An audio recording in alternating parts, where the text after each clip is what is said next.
Hello everyone, welcome to GS Netter. दोस्तों, कैसे हैं आप सब? उम्मीद है आप सब अच्छे होंगे। चलिए जल्दी शुरू करते हैं। हमारी प्रैक्टिस सेट चल रही थी, प्रैक्टिस सेट की सीरीज चल रही है, तो अगला सेट शुरू करते हैं। थोड़ा बीच में गैप हो गया था, बाहर थोड़ा सा एडवेंचर टूर पर थे। तो चलिए जल्दी शुरू करते हैं कि प्रैक्टिस सेट जो प्रीवियस ईयर क्वेश्चंस आए हुए हैं जीएस के, काफ़ी इंपॉर्टेंट क्वेश्चंस हैं और आने वाले जितने भी आगामी एग्जाम्स हैं उसमें आपको बहुत ज़्यादा हेल्प मिलने वाली है इससे। तो लगातार देखो इसको और रिवीजन करो और क्वेश्चन अटेम्प्ट करने की कोशिश करो। तो चलिए जल्दी शुरू करते हैं। तो पहला क्वेश्चन हमारा आता है कि हिंदू पॉलिटी के प्रसिद्ध लेखक कौन थे। तो हिंदू पॉलिटी बुक काफ़ी फेमस है, बहुत बार एग्जाम में इसको पूछा गया है। तो हिंदू पॉलिटी के प्रसिद्ध लेखक कौन है, जल्दी बताइए। तो इसके जो प्रसिद्ध लेखक हैं उनका नाम है जायसवाल साहब। तो केपी जायसवाल साहब जो हैं इन्होंने हिंदू पॉलिटी को लिखा है। तो ध्यान रखना, हिंदू पॉलिटी जो पुस्तक है वो काफ़ी इंपॉर्टेंट है। ठीक है, अगला क्वेश्चन हम देखते हैं दूसरे नंबर का कि भारतीय इतिहास को सांप्रदायिक आधार पर हिंदू काल, मुस्लिम काल और आधुनिक काल में विभाजित किया था। तो भारत का जो इतिहास है उसको 3 भागों में विभाजित किया गया। पहला आपका हिंदू काल, दूसरा मुस्लिम काल और तीसरा है आधुनिक काल। तो 3 भागों में किसने विभाजित किया था? और ये भाई साहब कभी भी भारत नहीं आए थे, इन्होंने भारत को कभी जाना नहीं, सिर्फ लोगों के कहने पर और सुनी सुनाई बातों पर ही इन्होंने भारत का इतिहास लिखा।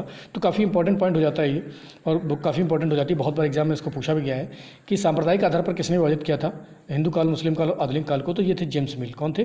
जेम्स मिल ने इसको किया था। ठीक है, ध्यान रखेंगे आगे। अगला क्वेश्चन है कि 1904 लिखित बुक है जिसका नाम है अर्ली हिस्ट्री ऑफ इंडिया। बहुत ही फेमस बुक है ये कि अर्ली हिस्ट्री ऑफ इंडिया। पहली बात तो इसका ये ध्यान रखना सन कब इसको लॉन्च किया गया था। तो 1904 में इसको लॉन्च किया गया था। और early history of India book है, इसको किसने लिखा था? स्मिथ ने लिखा था। यहाँ पर स्मिथ है, वह साहब ने, राय चौधरी या नीलकंठ शास्त्री ने। तो इसको लिखा था आपका स्मिथ ने। किसने लिखा था? स्मिथ ने। 3 का ए इज द राइट आंसर हो जाएगा। नेक्स्ट क्वेश्चन आपका है कि किस प्रसिद्ध विदेशी राजदूत ने 153 राजाओं की सूची के अस्तित्व में होने की पुष्टि की, जिन्होंने 6053 वर्षों में हुए। तो 6053 वर्षों में 153 राजाओं के बारे में किसने लिखा था? तो मेगास्थनीज ने, ह्वेनसांग ने, फायान ने या इतिसांग ने। तो ये लिखा था आपका मेगास्थनीज ने। ठीक है, मेगास्थनीज ने कौन सी पुस्तक लिखी है, आगे इसके बारे में बात करते हैं। प्राचीन भारत की प्रथम ऐतिहासिक पुस्तक मानी जाती है। तो प्राचीन भारत की जो आपकी ऐतिहासिक पुस्तक है वो कौन सी मानी जाती है? तो ये आपका है इसमें प्राचीन भारत की ऐतिहासिक प्रथम वास्तविक ऐतिहासिक पुस्तक मानी जाती है राजतरंगिणी। ठीक है, कौन सी मानी जाती है? राजतरंगिणी। 5 का B is the right answer हो जाएगा, इसको ध्यान रखेंगे। अगला हमारा क्वेश्चन आता है कि किस पुस्तक की तुलना मैकियावेली के प्रसिद्ध ग्रंथ द प्रिंस से की जाती है। तो मैकियावेली के जो प्रसिद्ध ग्रंथ है ये क्या है? इसका नाम द प्रिंस। तो किस पुस्तक की तुलना इससे की जाती है? तो धर्मशास्त्र, इंडिका, अर्थशास्त्र या मनुस्मृति। तो 6 का सी इज द राइट आंसर हो जाएगा, धर्मशास्त्र से। ठीक है, किससे हो जाएगा? धर्मशास्त्र से। ठीक है, नेक्स्ट क्वेश्चन है हमारा कि प्राचीन भारत का सबसे पहला सुनियोजित इतिहास तैयार किया था। तो सुनियोजित तरीके से भारत का इतिहास किसने तैयार किया था? तो जल्दी से बताएंगे। आपका मैक्स मुलर ने, फायन ने, स्मिथ ने या मार्क्स ने? जल्दी बताएंगे। मैक्स मुलर, फायन, स्मिथ और मार्क्स। बताओ जल्दी से किसने किया था? तो यहाँ पर किया गया था मार्क्स के द्वारा। 7 का डी इज राइट आंसर हो जाएगा। क्या हो जाएगा? 7 का डी इज आपका राइट आंसर हो जाएगा। मैक्स मुलर, फायन, इतिहास नहीं, इसका आंसर राइट रहेगा आपका स्मिथ। ठीक है, क्या रहेगा? स्मिथ रहेगा। स्मिथ ने ही पहला सुनियोजित तरीके से इतिहास तैयार किया था, मार्क्स नहीं होगा। ठीक है, तो प्राचीन भारत का सबसे पहला सुनियोजित इतिहास तैयार किया था स्मिथ के द्वारा। नेक्स्ट हमारा क्वेश्चन आता है कि पॉलिटिकल हिस्ट्री ऑफ इंडिया में महाभारत के नेक्स्ट क्वेश्चन है कि पॉलिटिकल हिस्ट्री ऑफ इंडिया में महाभारत के युद्ध के समय से लेकर गुप्त साम्राज्य के तक के इतिहास का वर्णन है। तो पॉलिटिकल हिस्ट्री ऑफ इंडिया एक बुक है जिसमें महाभारत के युद्ध से लेकर आपको गुप्त काल के समय तक के इतिहास के बारे में वर्णन दिया गया है। इसका लेखन किसने किया था? राय चौधरी ने, मुखर्जी ने, मजूमदार ने या आपको किया गया था रोमिला थापर के द्वारा? जल्दी से बताएंगे इसका राइट आंसर क्या हो जाएगा। तो ये थे आपके HC राय चौधरी साहब। इसका 8 का ए इज द राइट आंसर हो जाएगा। राय चौधरी साहब ने इसको लिखा था। अगला हमारा हिस्ट्री ऑफ एंशिएंट इंडिया और हिस्ट्री ऑफ साउथ इंडिया। तो हिस्ट्री ऑफ एंशिएंट इंडिया और हिस्ट्री ऑफ साउथ इंडिया के लेखक कौन है? ये थे आपके नीलकंठ शास्त्री साहब। कौन थे? नीलकंठ शास्त्री साहब। 9 का ए इज द राइट आंसर हो जाएगा। बहुत मस्ट इंपॉर्टेंट बुक्स वगैरह हैं, बहुत मस्ट इंपॉर्टेंट पॉइंट्स वगैरह हैं और बहुत बार एग्जाम में इनको रिपीट भी किया गया है। तो वो लंबा चौड़ा ऊंचा ये पतला तला सब भूल जाओ, इसको बढ़िया तरीके से पढ़ो क्योंकि आने वाले समय में ये यहाँ से आपको बहुत ज़्यादा मदद मिलने वाली है। नेक्स्ट क्वेश्चन हम देखेंगे 10 नंबर क्वेश्चन कि हिंदू सिविलाइजेशन चंद्रगुप्त मौर्य, अशोक और फंडामेंटल यूनिटी ऑफ इंडिया। ये तो IAS में भी पूछा गया है क्वेश्चन।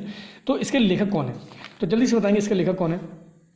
तो हिंदू सिविलाइजेशन चंद्रगुप्त मौर्य, अशोक और फंडामेंटल यूनिटी ऑफ इंडिया के लेखक हैं आपके मुखर्जी साहब, मैती साहब या S शर्मा या DD कौशाम्बी साहब। तो 10 का ए इज द राइट आंसर हो जाएगा कि मुखर्जी साहब इसके लेखक है हिंदू सिविलाइजेशन के। ठीक है, नेक्स्ट क्वेश्चन है आपका हिस्ट्री ऑफ धर्मशास्त्र। तो हिस्ट्री ऑफ धर्मशास्त्र के लेखक कौन है? तो मुखर्जी हैं, राय चौधरी हैं, मजूमदार हैं, पीवी काणे हैं। तो 11 का डी राइट आंसर हो जाएगा, पीवी काणे साहब हैं जिन्होंने हिस्ट्री ऑफ धर्मशास्त्र को लिखा है। ठीक है, नेक्स्ट क्वेश्चन हमारा आ जाएगा, मार्क्सवादी विचारों के अग्रदूत माने जाते हैं। तो मार्क्सवादी विचारों के अग्रदूत किन्हें माना जाता है? जल्दी से बताओ मुझे। इन्हें ये भारत में माना जाता है इनको डी कोसाम्बी साहब को। तो मार्क्सवादी विचारधाराओं के अग्रदूत जो माने जाते हैं भारत में वो डी कोसाम्बी साहब माने जाते हैं। इसको ध्यान रखना है, 12 का ए राइट आंसर हो जाएगा। नेक्स्ट हमारा क्वेश्चन आता है कि हेरोडोटस जिन्हें इतिहास का पिता कहा जाता है। तो ध्यान रखो यहाँ पर इतिहास का पिता किसे कहा जाता है? तो हेरोडोटस को कहा जाता है। इन्होंने एक प्रसिद्ध पुस्तक लिखी थी, तो उस पुस्तक का नाम क्या था? ज्योग्राफी हिस्टोरिका या नेचुरल हिस्ट्री या हिस्ट्री ऑफ इंडिया। तो 13 का 20 राइट आंसर हो जाएगा हिस्टोरिका। इन्होंने हिस्टोरिका बुक लिखी है, तो इसको ध्यान रखेंगे। नेक्स्ट हमारा क्वेश्चन नंबर 14 है कि उत्कीर्ण लेखों के अध्ययन को कहा जाता है। तो उत्कीर्ण लेखों के अध्ययन को क्या कहा जाता है? न्यूमिस्मेटिक, एपिग्राफी, एथनोग्राफी या इकोनोग्राफी। तो 14 जल्दी से बताएंगे उत्कीर्ण लेखों के अध्ययन को क्या कहते हैं? 14 का 20 राइट आंसर हो जाएगा एपिग्राफी। क्या बोलते हैं हम लोग? बोलते हैं एपिग्राफी। ठीक है, नेक्स्ट क्वेश्चन है हमारा कि प्राचीन क्वेश्चन नंबर 15 की प्राचीन भारतीय इतिहास के अध्ययन के लिए महत्वपूर्ण स्रोत हैं। तो अगर आपको प्राचीन भारत के इतिहास का अध्ययन करना है तो उसके लिए जो महत्वपूर्ण स्रोत हो जाएंगे तो वो क्या होते हैं? जल्दी से बताएंगे। ठीक है, तो आप साहित्यिक होना चाहिए आपके पास, या वैदेशिक होना चाहिए, या सिक्के होने चाहिए, अभिलेख होने चाहिए। तो अगर आपको प्राचीन इतिहास को जानना है तो आपके पास अभिलेख साक्ष्य होने चाहिए, तो इसको ध्यान रखेंगे। 15 का डी राइट आंसर हो जाएगा। ठीक है, अगला क्वेश्चन है हमारा क्वेश्चन नंबर 16 कि सिंधु द्वारा जो सिंचित प्रदेश थे को इंडिया नाम सबसे पहले किसने दिया था? तो सिंधु ने जो सिंचित प्रदेश थे उसको इंडिया नाम पहली बार किसके द्वारा दिया गया था? मैगस्थनीज के द्वारा, फायन के द्वारा, यूनानियों के द्वारा या हकमनी ईरानियों ने? तो इंडिया नाम सबसे पहले किसने दिया था? हकमनी ईरानियों ने दिया था। ठीक है, इसको ध्यान रखेंगे क्योंकि हम सिंधु के करीब रहते थे, अधिकतर हमारी जनसंख्या सिंधु के पास ही रहती थी, इसलिए उन्होंने हमें इंडिया कह दिया। ठीक है, इंडिया नाम दिया।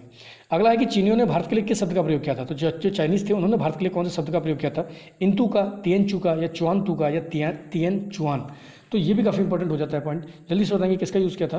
तो चीनियों ने जो भारत के लिए शब्द का प्रयोग किया था वो था आपका इंतु। क्या था? इंतु। ठीक है, ध्यान रखेंगे इसको। अगला है कि इंडोस या इंडिया शब्द भारत के लिए प्रयोग किया। तो इंडोस या इंडिया शब्द भारत के लिए किसने प्रयोग किया था? मैगस्थनीज ने, एरियन ने, फायन ने, या यूनानियों ने? तो जल्दी से बताएंगे किसने किया था? इंडोस या इंडिया शब्द किसने प्रयोग किया था भारतीयों के लिए? तो ये क्या था आपका? यूनानियों ने। किसने किया था? 18 का डी राइट आंसर हो जाएगा यूनानियों ने। तो बहुत मस्ट इंपॉर्टेंट पॉइंट है, इनको देख लेना, बहुत रिवीजन करो, बहुत बार एग्जाम पूछाते हैं, बच्चे कन्फ्यूज हो जाते हैं। नेक्स्ट क्वेश्चन है यहाँ पर क्वेश्चन नंबर 19 कि हिंदू शब्द सर्वप्रथम किसने प्रयोग किया था? तो हिंदू शब्द सर्वप्रथम किसने प्रयोग किया था? ये भी काफ़ी इंपॉर्टेंट पॉइंट है। तो हिंदू कहा था सबसे पहले फारस वालों ने, अरबों ने, तुर्कों ने, यूनानियों ने। तो ये कहा था आपका 19 का एज राइट आंसर हो जाएगा फारस वालों ने। ठीक है, ध्यान रखेंगे किसने कहा था? फारस वालों ने। अगला है इंडोस शब्द। जो इंडोस शब्द है ये कहाँ से उद्भूत हुआ है? कौन सी भाषा से उद्भूत हुआ है? लैटिन यूनानी से, या ईरानी से, या इनमें से कोई नहीं? जल्दी से बताएंगे इंडोस शब्द जो निकल कर आया है ये कहाँ से निकल कर आया है? तो इंडोस शब्द निकल कर आया आपका यूनानियों से। कहाँ से? यूनानी से निकल कर आया है इंडोस शब्द। ठीक है, ध्यान रखेंगे। अगला है कि क्वेश्चन नंबर 21 कि इंडस शब्द उद्भूत हुआ है। तो इंडस शब्द कहाँ से उद्भूत हुआ है? इंडस, तो इंडस आपका हुआ लैटिन से, यूनानी से, ईरानियों से। देखो इंडोस और इंडस दोनों ध्यान रखना है। तो इंडस शब्द कहाँ से हुआ है? जल्दी से बताओ। इंडस शब्द ये हुआ है आपका लैटिन से। तो इंडस तो हुआ लैटिन से, लेकिन यहाँ पर इंडोस जो हुआ है वो यूनानी से हुआ है। तो दोनों में काफ़ी फर्क है, ध्यान रखना इंडोस का और इंडस का। तो इंडस अगर पूछे तो लैटिन है और इंडोस पूछे तो यूनानी है। ठीक है, नेक्स्ट क्वेश्चन आता है हमारा कि पौराणिक मान्यता के अनुसार भारत के प्राचीनतम राजा कौन थे? तो अगर पौराणिक मान्यताओं को माने तो हमारे सबसे जो प्राचीनतम राजा थे वो कौन थे? मनु थे, मनु विश्वत थे, या सुदास थे, या भरत थे? तो जल्दी से बताओ कौन थे? ये थे आपके मनु वैश्वत। कौन थे? मनु विश्वत लिखा है, वैश्वत होता है। ठीक है, वैश्वत या विश्वत दोनों में से कोई हो सकता है। तो मनु वैश्वत जो थे भारत के सबसे प्राचीनतम राजा थे। नेक्स्ट और लास्ट क्वेश्चन है हमारा कि इतिहास विज्ञान है, ना कम या ना ज़्यादा। ये कथन किसका है? काफ़ी इंपॉर्टेंट पॉइंट है, तो बहुत बार एग्जाम में इसको भी पूछा है कि इतिहास विज्ञान है, ना कम ना ज़्यादा। तो ये कथन किसका है? ब्यूरी का है, एक्टन का है, हेरोडोटस का है, या कौटिल्य का है? तो जल्दी से कमेंट करो इसको। 23 का राइट आंसर क्या होगा? ब्यूरी, एक्टन, हेरोडोटस या कौटिल्य? तो इसका राइट आंसर होगा, चलिए बताते हैं आपको, 23 का ए, ब्यूरी। तो ब्यूरी ने कहा है इतिहास विज्ञान है, ना कम ना ज़्यादा। तो ये रहे हमारे प्रीवियस ईयर क्वेश्चंस, थोड़े जो ज्योग्राफी में पूछे गए हैं, हिस्ट्री में पूछे गए हैं। तो देख लो इसको, एक दो बार रिवीजन करो क्योंकि बहुत बार क्वेश्चंस रिपीट होते हैं। तो अगर हम प्रीवियस सीरीज क्वेश्चंस लगा लेते हैं लगातार सीरीज में तो काफ़ी मदद मिलने वाली एग्जाम्स के लिए। एक दो बार इसको देख लो, रिवीजन हो जाएगा, नोट्स वोट्स बनाने की जरूरत नहीं है। तो इसी तरीके से लगातार पढ़ाई करो। आज के लिए इतना बहुत है। जय हिंद।